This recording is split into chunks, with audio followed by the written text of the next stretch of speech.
ਗੁਰਬਾਣੀ ਵਿਚਾਰ ਦੇ ਸਾਰੇ ਦਰਸ਼ਕਾਂ ਨੂੰ ਵਾਹਿਗੁਰੂ ਜੀ ਕਾ ਖਾਲਸਾ ਵਾਹਿਗੁਰੂ ਜੀ ਕੀ ਫਤਿਹ।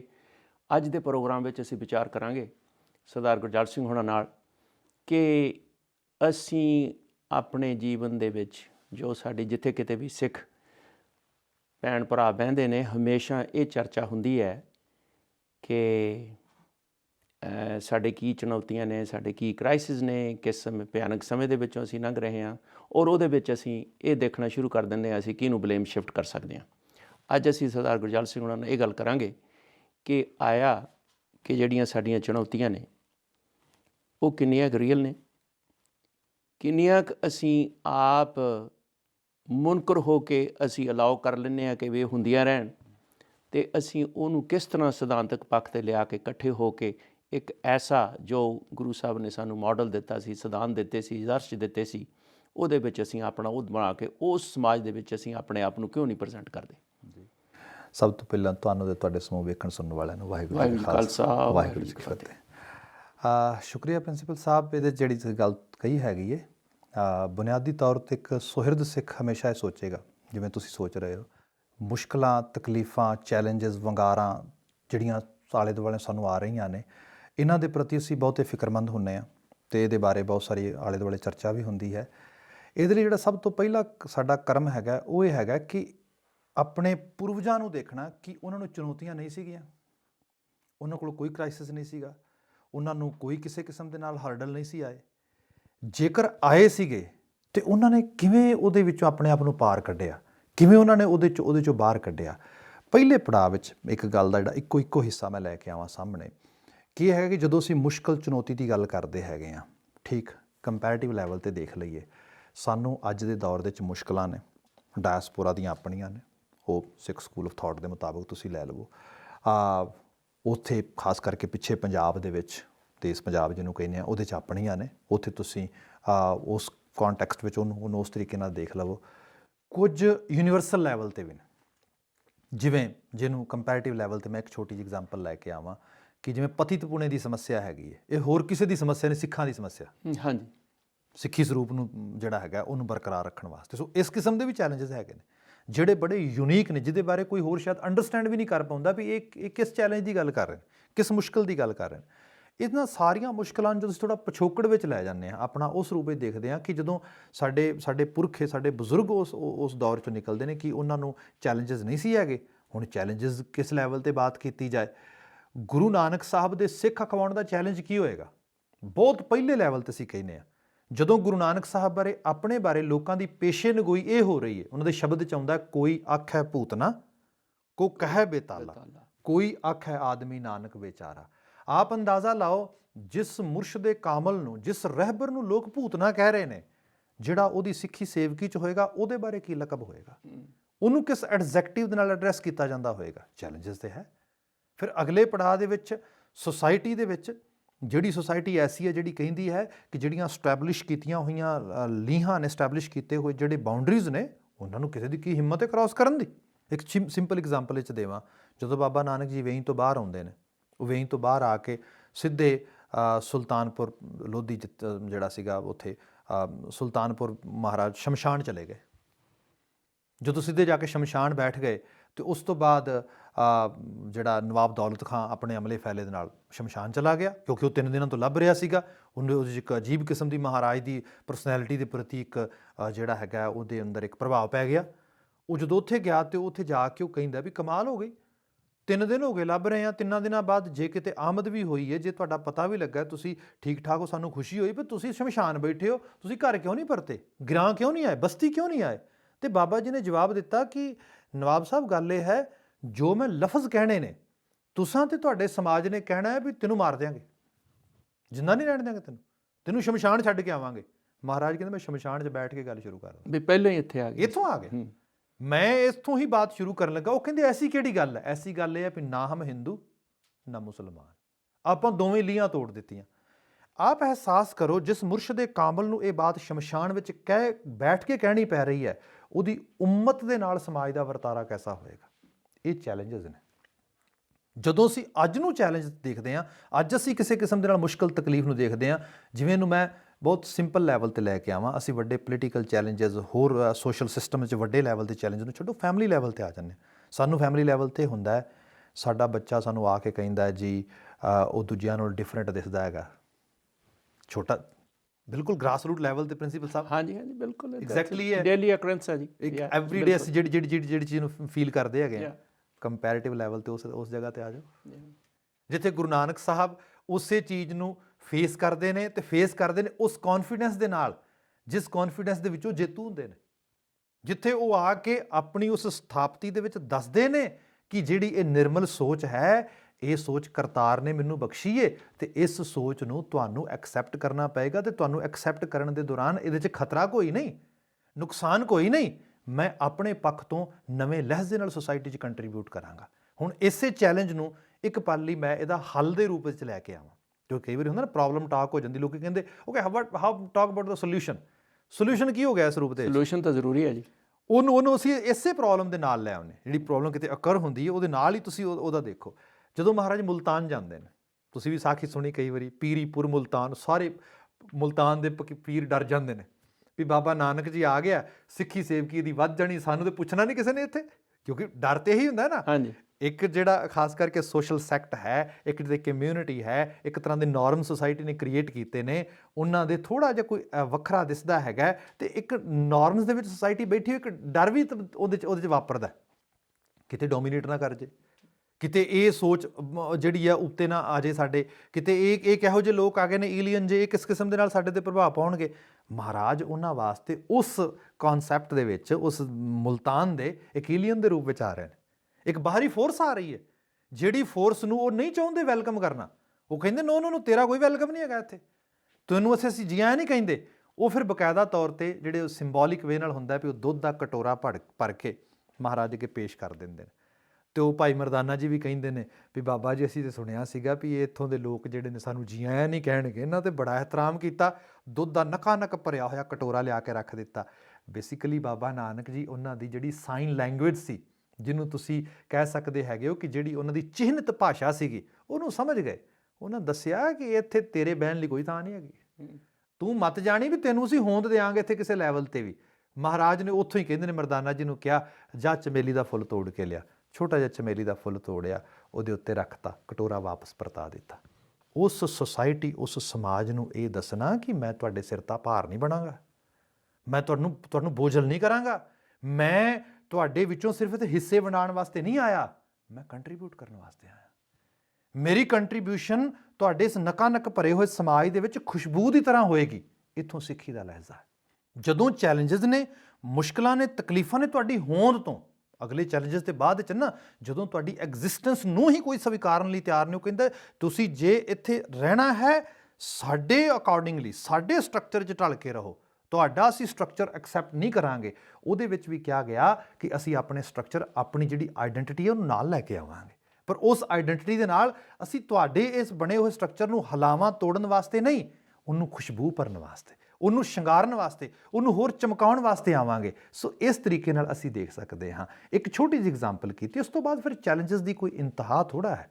ਤੁਸੀਂ ਦੇਖੋ ਇੱਕ ਤੋਂ ਬਾਅਦ ਇੱਕ ਚੈਲੰਜ ਹੈ। ਮਹਾਰਾਜ ਉਸ ਚੈਲੰਜ ਨੂੰ ਇਸ ਤਰ੍ਹਾਂ ਖੜੇ ਮੱਥੇ ਸਵੀਕਾਰ ਕਰਦੇ ਨੇ, ਜਿਵੇਂ ਸੁਲਤਾਨਪੁਰ ਰਹਿੰਦੇ ਨੇ, ਜੇ ਉਹ ਤਲਵੰਡੀ ਵਿੱਚ ਰਹਿੰਦੇ ਨੇ, ਜਿਹੜੀਆਂ ਬਣੀਆਂ ਹੋਈਆਂ ਟ੍ਰੈਡੀਸ਼ਨਲ ਵੇਦ ਨਾਲ ਲੋਕਾਂ ਦੀਆਂ ਰਵਾਇਤ ਅਤੇ ਥਿੰਕਿੰਗਸ ਨੇ, ਉਹ ਪਰੇ ਚਲੀਆਂ ਜਾਂਦੀਆਂ। ਇੱਕ ਸਿੰਪਲ ਜਿਹੀ ਐਗਜ਼ਾਮਪਲ ਕਰਦਾ, ਜਿਸ ਸੁਸਾਇਟੀ ਦੇ ਵਿੱਚ ਸਾਰੇ ਕਸ ਦਾ ਕਰਨਧਾਰ ਬ੍ਰਾਹਮਣ ਹੋਏ, ਮਹਾਰਾਜ ਉਹਨੂੰ ਕਹਿ ਦੇਣ ਵੀ ਤੇਰੀ ਗੱਲ ਨਹੀਂ ਮੰਨਣੀ, ਤੇਰਾ ਜਨੇਊ ਨਹੀਂ ਪਾਉਣਾ, ਉਹ ਕਹੇਗਾ ਕੋਈ ਗੱਲ ਨਹੀਂ। ਕਿੱਥੋਂ ਤੱਕ ਭੱਜੋਗੇ? ਜਿਵੇਂ ਕਈ ਵਾਰੀ ਬਲਾਸ ਦੀ ਗੱਲ ਕਹੀ ਜਾਂਦੀ ਕਿ ਉਹ ਕਿਸੇ ਗੁਆਂਢੀ ਦਾ ਬੱਚਾ ਹੁੰਦਾ ਅਤੇ ਉਹ ਜਿਹੜਾ ਹੈਗਾ ਉਹ ਦੇਖਦਾ ਵੀ ਇਹ ਬਾਜ਼ਾਰ 'ਚ ਕਿੱਥੇ ਸੜਕ ਦੇ ਕਿਨਾਰੇ ਖੜਾ ਹੈਗਾ, ਅਤੇ ਉਹ ਉਹਦੇ ਕੋਲ ਜਾ ਕੇ ਕਹਿੰਦੇ ਵੀ ਬੇਟਾ ਤੂੰ ਇੱਥੇ ਕਿੱਦਾਂ? ਕਹਿੰਦਾ ਕਿੱਦਾਂ ਕੀ, ਘਰ ਛੱਡ ਆਇਆ ਆਪਾਂ। ਕਹਿੰਦਾ ਕਿਉਂ? ਕਹਿੰਦਾ ਮਾਂ ਆਖੇ ਨਹੀਂ ਲੱਗਦੀ, ਡੈਡੀ ਰੋਜ਼ ਗੁੱਸੇ ਹੁੰਦਾ, ਰੋਜ਼ ਦੀ ਕੌਣ ਬੌਦਰੇਸ਼ਨ ਸਹੇ ਜੀ। ਛੋਟਾ ਜਿਹਾ ਬੱਚਾ ਕਹਿੰਦੇ ਆਪਾਂ ਘਰ 'ਤੇ ਆ ਗਏ ਹਾਂ, ਮਾਂ ਗੁੱਸੇ ਹੋਈ ਹੋਣੀ, ਬਾਪ ਨੇ ਕੁਝ ਕਿਹਾ ਹੋਣਾ। ਕਹਿੰਦਾ ਅੱਛਾ ਫਿਰ ਹੁਣ ਕਹਿੰਦੇ ਘਰ ਨਹੀਂ ਜਾਣਾ, ਮੁੜ ਕੇ ਛੱਡ ਆਇਆ। ਅਤੇ ਕਹਿੰਦਾ ਗਾਂ ਨਹੀਂ ਜਾਂਦਾ, ਕਹਿੰਦਾ ਗਾਂ ਨਹੀਂ ਜਾਣਾ ਕਿਉਂਕਿ ਮੰਮੀ ਨੇ ਕਿਹਾ ਸੀ ਸੜਕ ਨਹੀਂ ਕ੍ਰੋਸ ਕਰਨੀ। ਵੀ ਮੰਮੀ ਨੂੰ ਬਹਿਰੂਨੀ ਤੌਰ 'ਤੇ ਕਹਿ ਤਾਂ ਛੱਡ ਦਿੱਤਾ, ਜ਼ਹਿਨੀ ਤੌਰ 'ਤੇ ਕਿਵੇਂ ਛੱਡ ਦੇਗਾ? ਕਿਉਂਕਿ ਅਜੇ ਤਾਂ ਮਾਂ ਦੀਆਂ ਅੱਖਾਂ ਨਾਲ ਹੀ ਸੰਸਾਰ ਵੇਖਦਾ। ਬਾਹਰੋਂ ਕਹਿ ਤਾ ਬ੍ਰਾਹਮਣ ਛੱਡਤਾ, ਅੰਦਰੋਂ ਕਿਵੇਂ ਛੱਡੇਗਾ ਬ੍ਰਾਹਮਣ? ਉਹ ਤਾਂ ਰੂਟੀਨ ਦੀ ਪ੍ਰੈਕਟਿਸ 'ਚ ਪਿਆ, ਉਹ ਤਾਂ ਹਰ ਰੋਜ਼ ਤੁਹਾਡੇ ਹਰ ਕਰਮ ਦੇ ਵਿੱਚ ਆ ਰਿਹਾ ਹੈਗਾ। ਬਾਬਾ ਨਾਨਕ ਜੀ ਦੇ ਪ੍ਰਤੀ ਬਹੁਤ ਅਵੇਅਰ ਨੇ। ਉਹਨਾਂ ਨੂੰ ਪਤਾ ਹੈ, ਤੇ ਇਸੇ ਕਰਕੇ ਬ੍ਰਾਹਮਣ ਕਹਿੰਦੇ ਕੋਈ ਗੱਲ ਨਹੀਂ, ਬੱਚਾ ਜੀ 9 ਸਾਲ ਦਾ, ਇਹਨੂੰ ਕੀ ਪਤਾ ਨਾ ਪਾਏ ਜਨੇਊ। ਇਹਨੂੰ ਕੀ ਪਤਾ ਹੈ ਵੀ ਕੱਲਾ ਜਨੇਊ ਨਾ ਪਾਉਣ ਦੇ ਨਾਲ ਬ੍ਰਾਹਮਣਿਜ਼ਮ ਕਿਵੇਂ ਛੁੱਟ ਜਾਏਗਾ। ਕੱਲ ਨੂੰ ਕੁੜਮਾਈ ਹੋਣੀ ਹੈ, ਸਾਹਾ ਅਸੀਂ ਕੱਢਣਾ ਆ ਕੇ। ਕੱਲ ਨੂੰ ਵਿਆਹ ਹੋਣਾ ਹੈ, ਅਸੀਂ ਬੇਦੀ ਪੜ੍ਹਨੀ ਹੈ। ਕੱਲ ਨੂੰ ਮਰਨੇ ਜੰਮਣੇ ਸਾਰਾ ਕੋਈ ਤੇ ਸਾਡੇ ਨਾਲ ਰਹਿਣਾ ਹੈਗਾ। ਮਹਾਰਾਜ ਇਸ ਚੈਲੰਜ ਨੂੰ ਦੇਖੋ ਕਿਵੇਂ ਸਵੀਕਾਰਦੇ ਨੇ। ਸਾਹਿਬ ਕਹਿੰਦੇ ਬਿਲਕੁਲ ਠੀਕ ਹੈ, ਪਰ ਚੇਤੇ ਰੱਖ ਰਾਹ ਨਿਰਮਲ ਤੇ ਵੱਖਰਾ ਚੂਜ਼ ਕੀਤਾ, ਇਹ ਵੱਖਰਾ ਹੀ ਰਹੇਗਾ। ਸਾਰੇ ਕਾਸੇ ਛੱਡ ਕੇ ਕਰਤਾਰਪੁਰ ਆ ਗਏ, ਨਵੇਂ ਸਮਾਜ ਦੀ ਸਿਰਜਣਾ। ਸੋ ਜਿੱਥੇ ਚੈਲੰਜ, ਮੁਸ਼ਕਲ, ਤਕਲੀਫ ਤੁਹਾਨੂੰ ਲੱਗਦੀ ਹੈ, ਤੁਸੀਂ ਉਹਦੇ ਵਾਸਤੇ ਹੱਲ ਲੱਭੋ, ਉਹਦੇ ਵਾਸਤੇ ਪ੍ਰੋਡਕਟਿਵ ਕ੍ਰੀਏਟਿਵ ਵੇ ਨਾਲ ਸੋਚੋ। ਫਿਰ ਉਸ ਤੋਂ ਬਾਅਦ ਮਹਾਰਾਜ ਰਹੇ ਵੀ। ਜਦੋਂ ਈਵਨ ਵਿਆਹ ਤੱਕ ਦੀ ਬਾਤ ਆਈ, ਵਿਆਹ ਦੇ ਵਿੱਚ ਜਦੋਂ ਬਾਬਾ ਮੂਲ ਚੰਦ ਜੀ ਉਹ ਕਹਿੰਦੇ ਵੀ ਜੀ ਵਿਆਹ ਨੂੰ ਦੇਰੀ ਕਿਉਂ ਹੋ ਰਹੀ, ਕਹਿੰਦੇ ਦੇਰੀ ਤੇ ਹੋਏਗੀ, ਕੋਈ ਬ੍ਰਾਹਮਣ ਤਿਆਰ ਹੀ ਨਹੀਂ। ਉਹ ਕਹਿੰਦੇ ਤਿਆਰ ਹੈ, ਪਹਿਲਾਂ ਜਨੇਊ ਪਾਏ, ਕਿਉਂਕਿ ਜਿਹੜੀ ਚੀਜ਼ ਤੋਂ ਮੁਨਕਰ ਹੋਇਆ ਪਹਿਲਾਂ ਮਨਾਵਾਂਗੇ ਸਾਰੀਆਂ ਇਨਾ। ਮਹਾਰਾਜ ਕਹਿੰਦੇ ਇਹਨਾਂ ਨੂੰ ਸੁਨੇਹਾ ਭੇਜਿਆ ਕਿੰਨੇ ਹੈ, ਇਹਨਾਂ ਨੇ ਆਉਣਾ ਕਿਉਂ? ਕਹਿੰਦੇ ਵਿਆਹ ਕਿਵੇਂ ਹੋਏਗਾ? ਉੱਥੇ ਬਾਬਾ ਜੀ ਨੇ ਕਿਹਾ ਸੀਗਾ ਵਿਆਹ ਅੰਦਰ ਤੋਂ ਮੰਨਣ ਦਾ ਹੁੰਦਾ ਹੈ, ਜਿਹਨੂੰ ਬਾਅਦ ਵਿੱਚ ਅਸੀਂ ਬਾਣੀ ਦੀਆਂ ਪੰਕਤੀਆਂ 'ਚ ਪੜ੍ਹਦੇ ਹਾਂ, ਧੰਨ ਫਿਰ ਇਹ ਨਾ ਆਖੀਆਂ ਬਹਿਣ ਇਕੱਠੇ ਹੋਏ। ਅਸਲ 'ਚ ਬੱਚਾ ਬੱਚੀ ਨੂੰ ਇੱਕੋ ਵਿਆਹ ਦੇ ਸਮੇਂ ਇਕੱਠਾ ਬਿਠਾਉਂਦੇ ਹੁੰਦੇ ਸੀ ਪਹਿਲਾਂ। ਅੱਜ ਕੱਲ੍ਹ ਤੇ ਰਿਵਾਇਤ ਚੇਂਜ ਹੋ ਗਈ ਨਾ। ਪਹਿਲੀ ਵਾਰ ਵਿਆਹ ਦੇ ਸਮੇਂ ਬੱਚੇ ਨੂੰ ਇਕੱਠੇ ਬਿਠਾਇਆ ਜਾਂਦਾ ਸੀਗਾ। ਹਾਂ ਹੁਣ ਇਹਨੂੰ ਇਕੱਠੇ ਬਿਠਾਤਾ, ਹੁਣ ਇਹਨੂੰ ਇਕੱਠੇ ਤੋਰ ਦਿਓ, ਇਹ ਸਭ ਦੀ ਰੂਪ ਦੇ ਵਿੱਚ ਇਹ ਵਿਆਹ ਹੋ ਗਿਆ। ਸਾਹਿਬ ਕਹਿੰਦੇ ਇਹਦੇ ਨਾਲ ਵਿਆਹ ਨਹੀਂ ਹੁੰਦੇ। ਧੰਨ ਫਿਰ ਇਹ ਨਾ ਆਖੀਆਂ ਬਹਿਣ ਇਕੱਠੇ ਹੋਏ, ਏਕ ਜੋਤ ਦੋਏ ਮੂਰਤੀ। ਜਿੱਥੇ ਵਿਚਾਰ ਇੱਕ ਹੋ ਗਏ, ਜੀਵਨ ਜੀਣ ਦਾ ਤਰੀਕਾ ਇੱਕ ਅਪਣਾ ਲਿਆ ਇਸ ਰੂਪ ਦੇ ਵਿੱਚ। ਸੋ ਇਸ ਰੂਪ ਵਿੱਚ ਖਿੜੇ ਮੱਥੇ ਪ੍ਰਵਾਨ ਕੀਤਾ। ਪ੍ਰਵਾਨ ਕਰਕੇ ਉਹਨਾਂ ਚੈਲੰਜਸ ਨੂੰ, ਉਹਨਾਂ ਤੋਂ ਪਾਰ ਪਾਉਣ ਵਾਸਤੇ ਅੰਦਰ ਹਿੰਮਤ ਜੁਟਾਈ, ਕਰੇਜ, ਦਲੇਰੀ, ਉਹਦੇ ਵਾਸਤੇ ਸਟ੍ਰੈਟੇਜੀਜ਼, ਰਾਹ ਲੱਭੇ। ਤੇ ਕਰਤਾਰ ਬੜਾ ਬੇਅੰਤ ਹੈ। ਬਾਣੀ ਵਾਰ-ਵਾਰ ਕਹਿੰਦੀ ਹੈ ਜਿੱਥੇ ਤੈਨੂੰ ਬੜੀ ਵੱਡੀ ਰੋਕ ਲੱਗੇ ਵੀ ਨਹੀਂ ਮੈਂ ਤੇ ਇਸ ਮੁਸ਼ਕਲ ਤੋਂ ਬਾਹਰ ਨਹੀਂ ਆ ਸਕਦਾ, ਮੇਰੇ ਲਈ ਬੜਾ ਹਾਰਡ ਹੈ, ਤੇ ਮਹਾਰਾਜ ਕਹਿੰਦੇ ਫਿਰ ਕਿਉਂ ਨਹੀਂ ਪੜ੍ਹਦਾ ਰਾਖਾ ਏਕ ਹਮਾਰਾ ਸੁਆਮੀ, ਸਗਲ ਘਟਾਂ ਕਾ ਅੰਤਰਜਾਮੀ। ਉਹ ਰਾਖਾ ਆਪ ਮੌਜੂਦ ਹੈ। ਇਸੇ ਵਿਸ਼ਵਾਸ ਨੂੰ ਲੈ ਕੇ ਬਾਬਾ ਨਾਨਕ ਜੀ ਚੱਲੇ। ਗੁਰੂ ਅੰਗਦ ਸਾਹਿਬ ਦੇ ਚੈਲੰਜਸ ਤੁਸੀਂ ਦੇਖੋ, ਉਸ ਸਟੈਬਲਿਸ਼ ਸੁਸਾਇਟੀ ਦੇ ਵਿੱਚ ਜਿੱਥੇ ਮਹਾਰਾਜ ਨੇ ਕਿਹਾ ਨਾਮ ਦਾ ਰਾਹ ਹੈ ਤੁਹਾਡੇ ਵਾਸਤੇ, ਉਹ ਕਹਿੰਦੇ ਨਾਮ ਦਾ ਰਾਹ ਹੈ? ਨਾਮ ਦਾ ਰਾਹ ਹੈ ਗਿਆਨ ਦਾ ਰਾਹ, ਪ੍ਰਕਾਸ਼ ਦਾ ਰਾਹ। ਪ੍ਰਕਾਸ਼ ਦਾ ਮੀਨ ਸ਼ਬਦ, ਅੱਖਰ, ਲਫ਼ਜ਼, ਅਲਫਾਜ਼, ਹਰਫ। ਲੋਕਾਂ ਨੂੰ ਤੇ ਹਰਫ ਆਉਂਦਾ ਹੀ ਕੋਈ ਨਹੀਂ, ਕਿਉਂਕਿ ਦੋ ਜ਼ਬਾਨਾਂ ਡੋਮੀਨੇਟ ਕਰਦੀਆਂ ਨੇ, ਸੰਸਕ੍ਰਿਤ ਤੇ ਪਰਸ਼ੀਅਨ। ਸੰਸਕ੍ਰਿਤ ਪੜ੍ਹਨ ਦੀ ਇਜਾਜ਼ਤ ਨਹੀਂ। ਕਿਉਂ? ਕਿਉਂਕਿ ਵੱਡੀ ਸ਼੍ਰੇਣੀ ਜਿਹੜੀ ਹੈ ਅਛੂਤ ਹੈ, ਉਹਨੂੰ ਹਕੂਕ ਹੀ ਨਹੀਂ। ਨਾ ਉਹ ਵੇਦ ਮੰਤਰ ਪੜ੍ਹੇ, ਨਾ ਵੇਦ ਮੰਤਰ ਬੋਲੇ, ਨਾ ਸੁਣੇ। ਇਸ ਕਰਕੇ ਗਿਆਨ ਤੋਂ ਵਿਹੀਣੇ ਨੇ, ਨਾਮ ਨਾਲ ਕਿਵੇਂ ਜੁੜਨਗੇ? ਦੂਸਰੇ ਪਾਸੇ ਜ਼ਬਾਨ ਹੈ ਪਰਸ਼ੀਅਨ, ਉਹ ਕਹਿੰਦੇ ਪੜ੍ਹਾ ਦਿਆਂਗੇ। ਕਾਬਲ ਬੰਦਾ ਹੋਇਆ ਰਾਈਟ ਵੇ। ਅਸੀਂ ਸ਼ਾਹਬਾਜ਼ ਸਿੰਘ ਤੇ ਸ਼ੁਬੇਗ ਸਿੰਘ ਵਾਲੀ ਬਾਤ ਸੁਣਦੇ ਹਾਂ। ਬੱਚਾ ਫਾਰਸੀ ਪੜ੍ਹਨ ਜਾਂਦਾ ਸੀ ਕਾਜ਼ੀ ਕੋਲ, ਉਹਨੇ ਫਾਰਸੀ ਪੜ੍ਹਾਈ, ਦੇਖਿਆ ਬੱਚਾ ਬੜਾ ਇੰਟੈਲੈਕਚੁਅਲ ਹੈ, ਬੜੀ ਸੋਹਣੀ ਕਲਾਵਤ ਕਰਦਾ ਹੈਗਾ, ਧਾਰਮਿਕ ਗ੍ਰੰਥਾਂ ਦੀ ਇਹਨੂੰ ਬੜੀ ਵਧੀਆ ਜਿਹੜੀ ਹੈ ਜ਼ਬਾਨ ਤੇ ਗ੍ਰਿਪ ਬੜਾ ਇਹਦਾ। ਇਹ ਤੇ ਗੈਰ ਮੋਮਨ ਨਹੀਂ ਹੋਣਾ ਚਾਹੀਦਾ। ਉਹਨੇ ਜ਼ੋਰ ਪਾਇਆ, ਇਹਨੂੰ ਮੋਮਨ ਬਣਾ ਕੇ ਆਪਣੀ ਬੇਟੀ ਦਾ ਰਿਸ਼ਤਾ ਦੇ ਕੇ ਤੇ ਆਪਣੇ ਘਰ ਲੈ ਆਉਣਾ ਵਾ। ਸੋ ਇਸ ਕਰਕੇ ਉੱਥੇ ਇੱਕ ਖਤਰਾ ਬਣਿਆ, ਵਨਰੇਬਿਲਿਟੀ ਹੈਗੀ ਹੈ ਕਿ ਕਿਸੇ ਲੈਵਲ ਤੇ ਵੀ ਬੰਦੇ ਨੂੰ ਉਹਦੀ ਧਾਰਮਿਕ ਪ੍ਰੈਕਟਿਸ ਤੋਂ, ਉਹਦੇ ਜੀਵਨ ਦੇ ਅਕੀਦੇ ਤੋਂ ਡੁਲਾਇਆ ਜਾ ਸਕਦਾ ਹੈ। ਲੋਕੀ ਪੜ੍ਹਨ ਲਈ ਨਹੀਂ ਜਾਂਦੇ। ਸੋ ਇਹਨਾਂ ਦੋਹਾਂ ਰੂਪਾਂ ਦੇ ਵਿੱਚ ਭਾਸ਼ਾ ਨਹੀਂ, ਲੈਂਗੁਏਜ ਨਹੀਂ, ਐਜੂਕੇਸ਼ਨ ਨਹੀਂ, ਇਹ ਚੈਲੰਜ ਹੈ ਬੜਾ ਵੱਡਾ। ਤੇ ਸੁਸਾਇਟੀ ਸਾਰੀ ਨੂੰ ਬਦਲਣਾ ਹੈ। ਉਸ ਸਾਰੀ ਸੁਸਾਇਟੀ ਨੂੰ ਬਦਲਣ ਵਾਸਤੇ ਗੁਰੂ ਅੰਗਦ ਸਾਹਿਬ ਨੇ ਕੀ ਕੀਤਾ? ਬੋਲੀ ਆਜ਼ਾਦ ਕਰ ਦਿੱਤੀ, ਨਵੀਂ ਲਿਪੀ ਲੈ ਆਂਦੀ, ਲਿਖਣ ਦਾ ਸਟਾਈਲ ਲਿਆਂਦਾ, ਫਿਰ ਉਹਨੂੰ ਪ੍ਰਚਾਰਨ ਪ੍ਰਸਾਰਣ ਦੇ ਢੰਗ ਤਰੀਕੇ ਦੇਖੋ। ਜਦੋਂ ਅੱਜ ਅਸੀਂ ਮੁਸ਼ਕਲਾਂ ਤਕਲੀਫਾਂ 'ਚ ਦੇਖਦੇ ਹਾਂ, ਅਸੀਂ ਉਸ ਤਰੀਕੇ ਨਾਲ ਉਹਨੂੰ ਦੇਖੀਏ, ਅਸੀਂ ਉਸ ਢੰਗ ਨਾਲ ਉਹਨੂੰ ਦੇਖੀਏ। ਜਦੋਂ ਉਹਨੂੰ ਉਸ ਢੰਗ ਨਾਲ ਦੇਖਾਂਗੇ ਫਿਰ ਪਤਾ ਲੱਗੇਗਾ ਹਾਂ ਚੈਲੰਜਸ ਸਾਡੇ ਪੁਰਖਿਆਂ ਨੂੰ ਵੀ ਰਹੇ, ਪਰ ਉਹ ਪੁਰਖੇ ਉਹਨਾਂ ਚੈਲੰਜਸ ਨੂੰ ਲੈ ਕੇ, ਜਿਵੇਂ ਤੁਸੀਂ ਬੜੀ ਸੋਹਣੀ ਬਾਤ ਕੀਤੀ ਸੀ, ਬਲੇਮ ਸ਼ਿਫਟ ਕਰਨਾ ਵੀ ਤੂੰ ਨਹੀਂ ਜ਼ਿੰਮੇਵਾਰ, ਉਹ ਹੈ, ਉਹ ਨਹੀਂ ਜ਼ਿੰਮੇਵਾਰ, ਮੈਂ ਹਾਂ, ਮੈਂ ਨਹੀਂ ਜ਼ਿੰਮੇਵਾਰ, ਫਲਾਂ ਜ਼ਿੰਮੇਵਾਰ ਹੈ। ਇਸ ਰੂਪ ਦੇ ਵਿੱਚ ਜਿਹੜੀ ਹੈ ਉਹ ਰਹੀ ਜਾਣਾ। ਮਹਾਰਾਜ ਕਹਿੰਦੇ ਨਹੀਂ, ਇਸ ਤਰੀਕੇ ਨਾਲ ਨਹੀਂ, ਸਿਰ ਜੋੜ ਕੇ ਪ੍ਰੋਡਕਟਿਵ ਵੇ ਦੇ ਨਾਲ ਉਸ ਮੁਸ਼ਕਲ ਨੂੰ ਮੁਸ਼ਕਲ ਸਮਝਦਿਆਂ ਹੋਇਆਂ ਉਹਦੇ ਹੱਲ ਵਾਲੇ ਪਾਸੇ ਵਧਿਆ ਜਾਏ। ਸੋ ਇਸ ਤਰੀਕੇ ਦੇ ਨਾਲ ਉਹਨਾਂ ਚੈਲੰਜਸ ਨੂੰ ਜਿਹੜਾ ਅਕਰ ਹੁੰਦਿਆਂ ਨੂੰ ਉਹਨਾਂ ਦੇਖਿਆ ਤੇ ਉਹਦੇ ਵਿੱਚ ਉਹਨਾਂ ਨੇ ਕੁਝ ਨਾ ਕੁਝ ਪਾਰ ਪਾਇਆ। ਦੇਖੋ ਚੁਣੌਤੀਆਂ ਤਾਂ ਹਮੇਸ਼ਾ ਜੇ ਸਿੱਖ ਇਤਿਹਾਸ 'ਚ ਆਪਾਂ ਦੇਖਦੇ ਹਾਂ ਜੀ, ਕੋਈ ਵੀ ਐਸਾ ਸਮਾਂ ਨਹੀਂ ਸੀਗਾ ਸਿੱਖ ਇਤਿਹਾਸ ਦੇ ਵਿੱਚ ਜ਼ਿਕਰ ਨਹੀਂ ਆਉਂਦਾ ਕਿ ਜਿੱਤੇ ਉਹਨਾਂ ਨੂੰ ਕੋਈ ਚੁਣੌਤੀ ਦਾ ਸਾਹਮਣਾ ਨਾ ਕਰਨਾ ਪਿਆ ਹੋਵੇ। ਬਿਲਕੁਲ, ਪਹਿਲਾਂ ਬਾਹਰੋਂ ਹਮਲਾਵਰ ਆਉਂਦੇ ਰਹੇ, ਠੀਕ ਹੈ ਜੀ, ਔਰ ਜੋ ਇੱਕ ਤਕਰੀਬਨ ਪੌਣੀ ਸਦੀ ਇੱਕ ਐਸਾ ਖੂਨੀ ਸਾਕਾ ਚੱਲਦਾ ਰਿਹਾ, ਠੀਕ ਹੈ ਜੀ। ਗੁਰੂ ਪੀਰੀਅਡ ਸਾਹਿਬ ਦੀਆਂ ਆਪਦੀਆਂ ਕਿਉਂਕਿ ਉਦੋਂ ਗੁਰੂ ਸਾਹਿਬ ਦੀਆਂ ਪਰਸਨੈਲਿਟੀਜ਼ ਮੌਜੂਦ ਸਨ, ਇਸ ਲਈ ਉਹਨਾਂ ਨੇ ਉਹ ਹੱਲ ਨਾਲ ਦੀ ਨਾਲ ਦੱਸਦੇ ਰਹੇ ਔਰ ਸਮਾਜ ਅੱਗੇ ਵੱਧਦਾ ਰਿਹਾ। ਲੇਕਿਨ ਹੁਣ ਸਾਡੇ ਕੋਲੇ ਸਿਧਾਂਤਕ ਜਿਹੜੀ ਸੇਧ ਹੈ, ਇੱਕ ਸਾਡਾ ਗੁਰੂ ਹੈ ਜਿਹੜਾ, ਉਹ ਸ਼ਬਦ ਗੁਰੂ ਹੈ, ਗੁਰੂ ਗ੍ਰੰਥ ਸਾਹਿਬ ਦੀ ਸ਼ਕਲ ਦੇ ਵਿੱਚ ਹੈ। ਅਤੇ ਅਸੀਂ ਉਦੋਂ ਤੋਂ ਇਹ ਇਨਸਪੀਰੇਸ਼ਨ ਆਪਣੀਆਂ ਚੁਣੌਤੀਆਂ ਦਾ ਸਾਹਮਣਾ ਕਰਨ ਲਈ ਉੱਥੋਂ ਅਸੀਂ ਆਧਾਰ ਬਣਾ ਕੇ ਅਸੀਂ ਗਾਹਾਂ ਤੁਰਨਾ। ਜੀ ਜੀ ਜੀ। ਅਤੇ ਉਹਦੇ ਹੁੰਦਿਆਂ ਹੋਇਆਂ ਵੀ, ਉਹਦੇ ਪ੍ਰੈਜ਼ੈਂਸ ਦੇ ਹੁੰਦਿਆਂ ਹੋਇਆਂ ਵੀ ਅਸੀਂ ਜਿੱਥੇ ਕਿਤੇ ਵੀ ਵਿਚਰਦੇ ਹਾਂ, ਬੈਠਦੇ ਹਾਂ, ਸਾਡੇ ਵਾਸਤੇ ਇੱਕ ਸਮੱਸਿਆ ਬਣ ਜਾਂਦੀ ਹੈ ਔਰ ਇਹ ਇੱਕ ਪਰੇਸ਼ਾਨੀ ਦਾ ਕਾਰਨ ਬਣ ਜਾਂਦੀ ਹੈ ਕਿ ਵੀ ਅਸੀਂ ਕਿਵੇਂ ਪੜ੍ਹਾਂਗੇ, ਅਸੀਂ ਕਿਵੇਂ ਸਰਵਾਈਵ ਕਰਾਂਗੇ।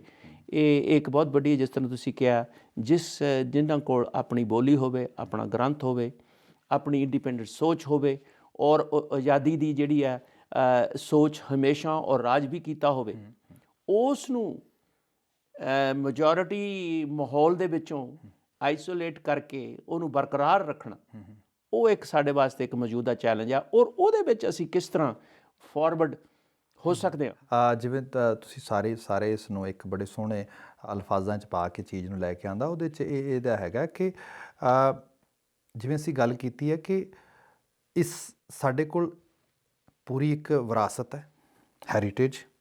ਉਸ ਹੈਰੀਟੇਜ ਦੇ ਵਿੱਚ ਹਰ ਉਹ ਚੀਜ਼ ਮੌਜੂਦ ਹੈ ਜੋ ਇੱਕ ਉਮਤ ਨੂੰ, ਜੋ ਇੱਕ ਕੌਮ ਨੂੰ, ਜੋ ਇੱਕ ਨੇਸ਼ਨ ਨੂੰ ਆਪਣੇ ਆਪ ਨੂੰ ਸਟੈਬਲਿਸ਼ ਕਰਨ ਵਾਸਤੇ ਚਾਹੀਦੀ ਹੈ। ਫਿਰ ਇਹ ਹੈ ਕਿ ਨਿਰੀ ਉਹ ਚੀਜ਼ ਹੀ, ਉਹ ਵਸਤਾਂ ਰਸਤਾਂ ਹੀ ਉਹਨਾਂ ਕੋਲ ਨਹੀਂ ਹੈਗੀਆਂ, ਬਲਕਿ ਉਹਨਾਂ ਨੇ ਇਸ ਨੂੰ ਪ੍ਰੈਕਟੀਕਲੀ ਕੀਤਾ ਵੀ ਹੈ, ਉਹਨੂੰ ਉਹਨਾਂ ਨੇ ਇੰਜੋਏ ਵੀ ਕੀਤਾ। ਜਿਵੇਂ ਉਹਨਾਂ ਨੇ ਪੋਲੀਟੀਕਲ ਸਿਸਟਮ 'ਚ ਪੂਰਾ ਦਾ ਪੂਰਾ ਚੇਂਜ ਲੈ ਆਉਂਦਾ ਸਾਰਾ ਦਾ ਸਾਰਾ, ਅਤੇ ਉਹਦੇ ਵਿੱਚ ਉਹਨਾਂ ਨੇ ਸਟੈਬਲਿਸ਼ਮੈਂਟ ਨੂੰ ਤੋੜ ਕੇ ਤੇ ਆਪਣੀ ਸਥਾਪਤੀ ਕੀਤੀ। ਐਗਜ਼ੈਕਟਲੀ ਇਹ ਚੀਜ਼ ਜਿਹੜੀ ਹੈਗੀ ਹੈ ਉਹ ਗੁਰਬਾਣੀ ਦੇ ਲਹਿਜ਼ੇ ਅਤੇ ਸਿੱਖ ਕੌਨਸੈਪਟ 'ਚ ਐਜ਼ ਇਟ ਇਜ਼ ਮੌਜੂਦ ਹੈ। ਇਹਦੇ ਲਈ ਮੈਂ ਛੋਟੀ ਜਿਹੀ ਬੇਸਿਕ ਗੱਲ ਇਹ 'ਚ ਕਹਿਣੀ ਚਾਹਾਂਗਾ। ਜਿਵੇਂ ਅਸੀਂ ਕਹਿੰਦੇ ਹਾਂ ਗੁਰੂ ਅੰਗ ਸੰਗ, ਗੁਰੂ ਅੰਗ ਸੰਗ ਕਿਸ ਰੂਪ ਵਿੱਚ ਮੰਨਿਆ ਜਾਏ? ਜੇ ਤੇ ਗੁਰੂ ਅੰਗ ਸੰਗ ਮੰਨਿਆ ਜਾਏ ਫਿਜ਼ੀਕਲ ਪ੍ਰੈਜ਼ੈਂਸ ਦੇ ਰੂਪ ਦੇ ਵਿੱਚ, ਗੁਰੂ ਮਹਾਰਾਜ ਜੀ ਦੀ ਬਾਣੀ ਲਿਖਾਵਟ ਦੇ ਰੂਪ ਦੇ ਵਿੱਚ ਤੇ ਗ੍ਰੰਥ ਦੇ ਰੂਪ ਦੇ ਵਿੱਚ, ਉਸ ਤਰੀਕੇ ਦੇ ਨਾਲ ਨੋ ਡਾਊਟ ਉਹ ਪ੍ਰੈਜ਼ੈਂਟ ਹੋਏਗਾ, ਉਹਨੂੰ ਪੜ੍ਹਾਂਗੇ ਉਸ ਰੂਪ ਵਿੱਚ ਹੋਏਗਾ। ਪਰ ਗੁਰੂ ਅੰਗ ਸੰਗ ਦਾ ਮਤਲਬ ਇੱਥੇ ਇਹ ਹੈਗਾ ਗੁਰੂ ਵਾਲੀ ਸੋਚ ਦਾ ਸੰਗ ਹੋਣਾ। ਜਿੱਥੇ ਅਸੀਂ ਕਹਿੰਦੇ ਹਾਂ ਸਾਨੂੰ ਨਾ ਗੁਰਬਾਣੀ ਨੂੰ ਨਹੀਂ ਭੁੱਲਣਾ ਚਾਹੀਦਾ, ਇਹਦਾ ਮਤਲਬ ਇਹ ਹੈ ਜੋ ਗੁਰਬਾਣੀ ਆਈਡੀਅਲ ਸਾਡੇ ਵਾਸਤੇ ਸਟੈਬਲਿਸ਼ ਕਰਦੀ ਹੈ, ਸਾਨੂੰ ਉਹ ਨਹੀਂ ਭੁੱਲਣੇ ਚਾਹੀਦੇ। ਗੁਰਬਾਣੀ ਨਾ ਭੁੱਲਣ ਤੋਂ ਮਤਲਬ ਇਹ ਹੈ ਗੁਰਬਾਣੀ ਦੀ ਉਹ ਦੱਸੀ ਹੋਈ ਸੋਚ, ਸੇਧ, ਉਹ ਸਾਡੇ ਕੋਲੋਂ ਕਿਸੇ ਪਾਸੇ ਸੱਜੇ ਖੱਬੇ ਨਹੀਂ ਜਾਣੀ ਚਾਹੀਦੀ। ਹੁਣ ਮੁਸ਼ਕਲ ਕੀ ਬਣੀ? ਮੁਸ਼ਕਲ ਇਹ ਹੋ ਗਈ ਕਿ ਜਿਹੜਾ ਮਹਾਰਾਜ ਨੇ ਇੱਕ ਪ੍ਰੈਕਟੀਕਲ ਰਾਹ ਦਿੱਤਾ ਸੀਗਾ, ਜਿਹਨੂੰ ਤੁਸੀਂ ਕਿਹਾ ਜਦੋਂ ਗੁਰੂ ਸਾਹਿਬ ਮੌਜੂਦ ਸੀਗੇ ਉਦੋਂ ਤੇ ਮੁਸ਼ਕਲਾਂ ਦੇ ਹੱਲ ਨਿਕਲਦੇ ਗਏ। ਜਦੋਂ ਗੁਰੂ ਸਾਹਿਬ ਉਸ ਸ਼ਖਸੀ ਗੁਰੂਸ਼ਿਪ ਨੂੰ ਪੰਥ ਤੇ ਗ੍ਰੰਥ ਦੀ ਤਾਮੀਰੀਅਤ ਵਿੱਚ ਲੈ ਆਉਂਦੇ ਨੇ, ਫਿਰ ਜਦੋਂ ਸਿੱਖ ਵਿਚਰਦਾ ਹੈ ਉਹ ਵੀ ਤੇ ਫਿਰ ਚੜ੍ਹਦੀ ਕਲਾ 'ਚ ਆਉਂਦਾ ਹੈ। ਉਹਨੂੰ ਚੈਲੰਜਸ ਤੁਸੀਂ ਜਿਹੜੇ ਕੀਤੇ, ਸਭ ਤੋਂ ਵੱਡਾ ਚੈਲੰਜ ਹੁੰਦਾ ਸਰਵਾਈਵਲ ਦਾ। ਜਦੋਂ ਇੱਕ ਪੂਰੀ ਸਦੀ ਸਿੱਖ ਹੋਣਾ ਹੀ ਗੁਨਾਹ ਮੰਨ ਲਿਆ ਗਿਆ ਸੋਸਾਇਟੀ ਦੇ ਵਿੱਚ, ਸਿੱਖ ਹੋਣ ਦਾ ਮਤਲਬ ਇਹ ਹੈ ਹਕੂਮਤ ਦੇ ਬਾਗੀ, ਤੁਹਾਡੇ ਸਿਰ ਦਾ ਮੁੱਲ ਪਏਗਾ, ਤੁਹਾਡੀ ਮੁਕਬਰੀ ਕਰਨ ਦੇ ਇੰਨੇ ਪੈਸੇ ਨੇ, ਤੁਹਾਨੂੰ ਜਿਉਂਦੇ ਫੜਾਉਣ ਦੇ ਇੰਨੇ ਪੈਸੇ ਨੇ, ਤੁਹਾਡਾ ਸਿਰ ਵੱਢ ਕੇ ਲਿਆਉਣ ਦੇ ਇੰਨੇ ਪੈਸੇ ਨੇ। ਅੰਦਾਜ਼ਾ ਲਾਓ, ਇਤਿਹਾਸ ਹੈ ਜੀ ਇਹ, ਬਿਲਕੁਲ ਅਫਸਾਨਾ ਨਹੀਂ, ਮਤਲਬ ਬਿਲਕੁਲ ਬਲੈਕ ਐਂਡ ਵਾਈਟ ਸਾਰਾ ਕੁਝ ਹੈ। ਸੋ ਇਸ ਰੂਪ ਦੇ ਵਿੱਚ ਹੋਏ, ਫਿਰ ਉਹ ਸਰਵਾਈਵ ਕਰ ਗਏ।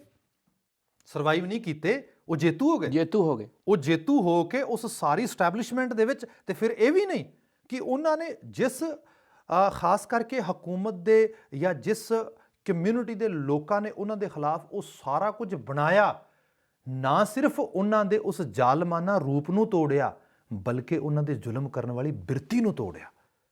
ਉਹ ਸਮਾਜ ਰਿਹਾ ਉੱਥੇ, ਸਮਾਜ ਐਲੀਮੀਨੇਟ ਨਹੀਂ ਕੀਤਾ ਉਹਨਾਂ ਨੇ।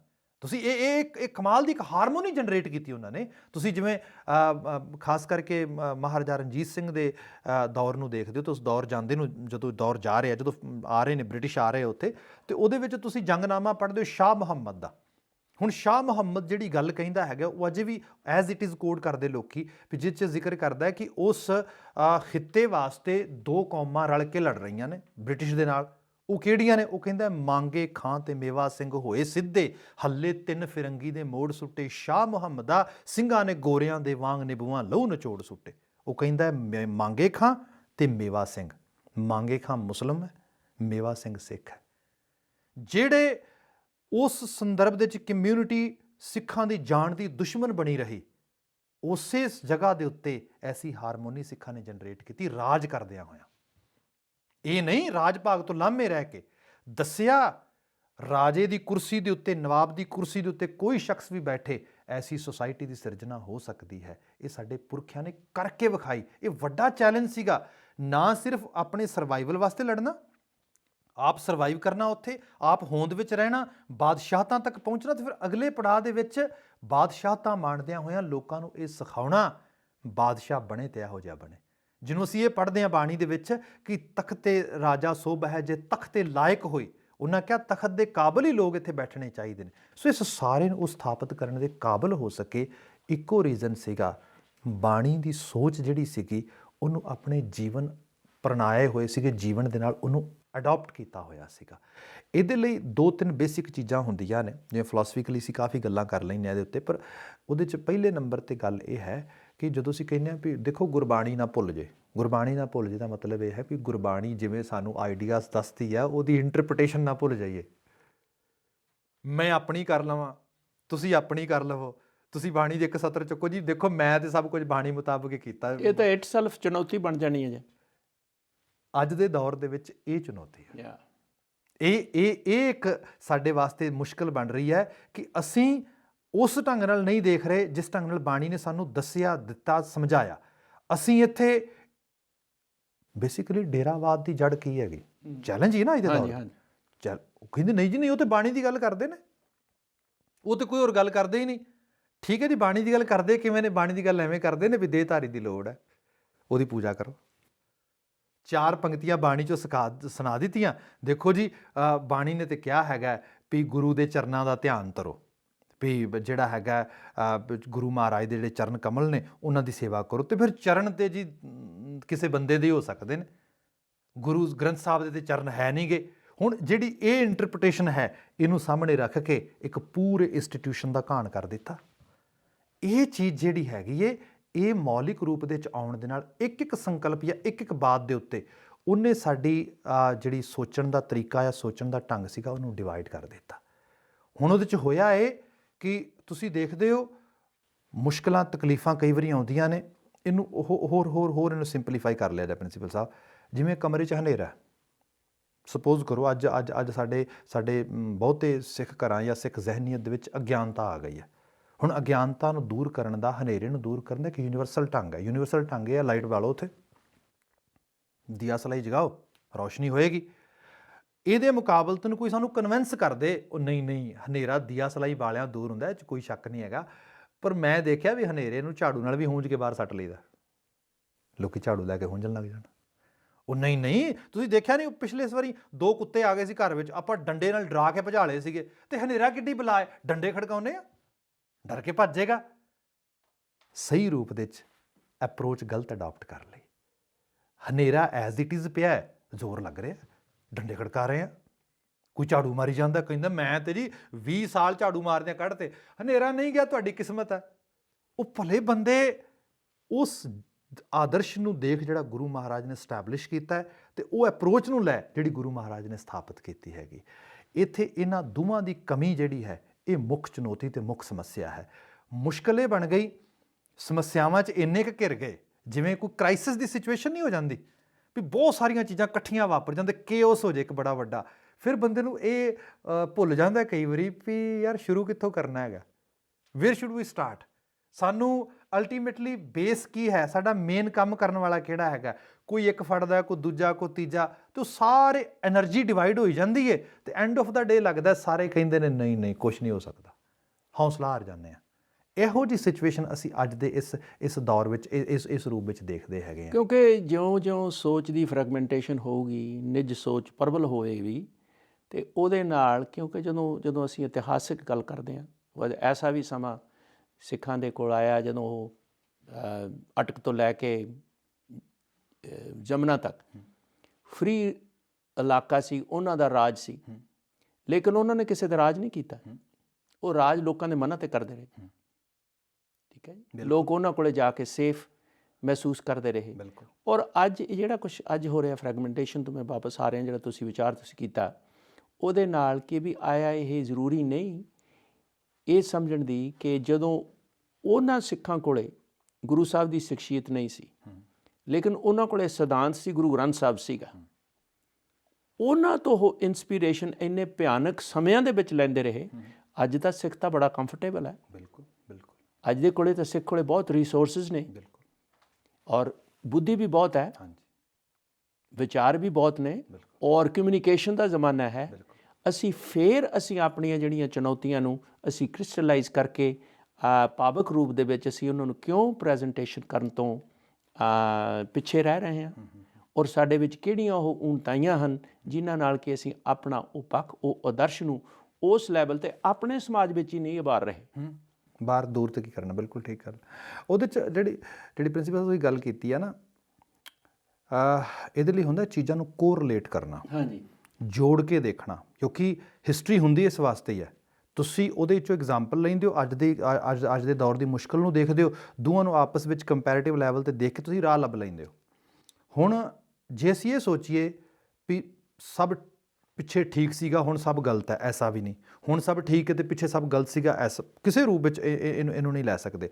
ਇਹਨੂੰ ਸਿੰਪਲੀਫਾਈ ਇਸ ਤਰ੍ਹਾਂ ਕਰਦੇ ਹਾਂ ਮੈਂ ਕਿ ਪਿੱਛੇ ਵੀ ਦੌਰ ਰਿਹਾ ਜਦੋਂ ਅਸੀਂ ਬਾਬਾ ਪ੍ਰਿਥੀ ਚੰਦ ਵਰਗੇ ਲੋਕ ਦੇਖੇ, ਪਿੱਛੇ ਵੀ ਦੌਰ ਰਿਹਾ ਜਦੋਂ ਅਸੀਂ ਆਲਾ ਸਿੰਘ ਵਰਗੇ ਲੋਕ ਦੇਖੇ, ਪਿੱਛੇ ਵੀ ਦੌਰ ਰਿਹਾ ਜਦੋਂ ਅਸੀਂ ਉਹ ਲੋਕ ਦੇਖੇ ਜਿਹੜੇ ਲੋਕ ਸਮਾਜ ਵਾਸਤੇ ਕਿਸੇ ਸੇਧ ਦੇਣ ਦੀ ਬਜਾਏ ਸਮਾਜ ਨੂੰ ਨੁਕਸਾਨਣ ਵਾਲੇ ਪਾਸੇ ਤੁਰੇ। ਅੱਜ ਵੀ ਦੌਰ ਉਸ ਰੂਪ ਦੇ ਵਿੱਚ ਹੈ।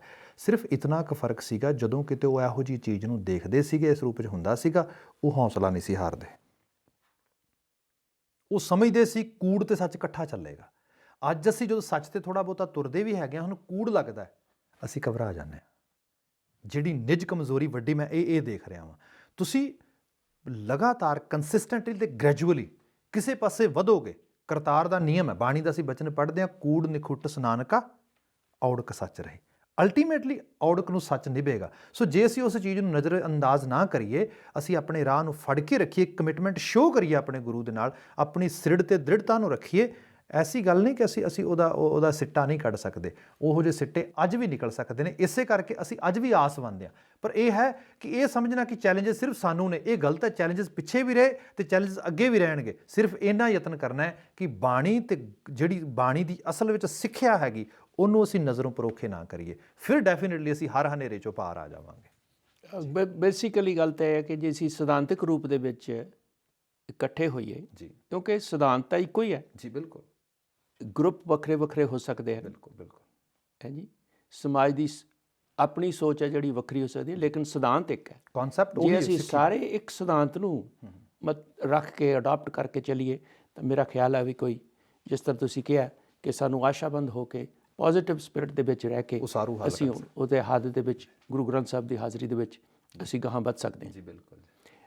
ਸਰਦਾਰ ਗੁਰਜਾਰ ਸਿੰਘ ਜੀ, ਬਹੁਤ ਬਹੁਤ ਧੰਨਵਾਦ। ਸ਼ੁਕਰੀਆ ਜੀ। ਔਰ ਸਾਡੇ ਸਾਰੇ ਗੁਰਬਾਣੀ ਵਿਚਾਰ ਦੇਖ ਰਹੇ ਦਰਸ਼ਕਾਂ ਦਾ ਬਹੁਤ ਬਹੁਤ ਧੰਨਵਾਦ। ਔਰ ਆਸ ਕਰਦੇ ਹਾਂ ਕਿ ਤੁਹਾਨੂੰ ਇਹਨਾਂ ਵਿਚਾਰਾਂ ਦੇ ਵਿੱਚੋਂ ਜ਼ਰੂਰ ਕੁਛ ਨਾ ਕੁਛ ਸੋਚਣ ਲਈ ਮਿਲਿਆ ਹੋਵੇਗਾ। ਵਾਹਿਗੁਰੂ ਜੀ ਕਾ ਖਾਲਸਾ, ਵਾਹਿਗੁਰੂ ਜੀ ਕੀ ਫਤਿਹ।